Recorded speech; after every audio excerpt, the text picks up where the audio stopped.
আসসালামু আলাইকুম। আমার নাম সাদিয়া। আমি গরিব একটা অসহায় মেয়ে, খুব কষ্টে আছি। আর 5 দিন পরে ঈদ, আমার কাপড় চোপড় কিনে দেওয়ার মতো একটা লোক নাই। আমি খুব কষ্টে আছি, আমার দেখার মতো কেউ নেই। আমি এক ইতিম, অসহায়। আমার খুব বাবা মা কষ্ট, কেউ নাই? বাবা মা কেউ নেই। আমি খুব কষ্টে আছি। ও, আমরা দুটো বোন, মানে আপনি কি বড়? আমি বড়। ও, আর একটা ছোট বোন। ছোট। ছোট বোন কি লেখাপড়া করে? লেখাপড়া করে, কোন ক্লাসে পড়ে? এই তো 5-এ। 5-এ পড়ে, মানে ও ছোট। ছোট। ও, মানে ছোটবেলাতে আপনার ওই বোনকে ছোট রেখে আপনার বাবা মা মারা গেছেন। হ্যাঁ, মারা তো গেছে। আপনার বাবা আগে মারা গেছেন না মা আগে মারা গেছেন? বাবা মারা গেছে, তারপরে মা মারা গেছে। ও আচ্ছা, তাহলে তো আপনাদের জীবনটা অনেক কষ্টে কাটে।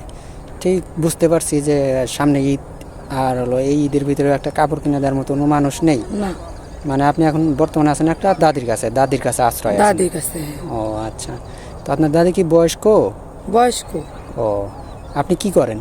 কোনো সেলাই মেশিনের কাজ? সেলাই মেশিনে কাজ করি, ও, সেলাই মেশিনের কাজ মানুষের করেন। সেলাই মেশিনে কাজ করি। ও আচ্ছা, তো আপনাদের বাড়িটা হলো জামালপুর সরিষাবাড়ি? সরিষা।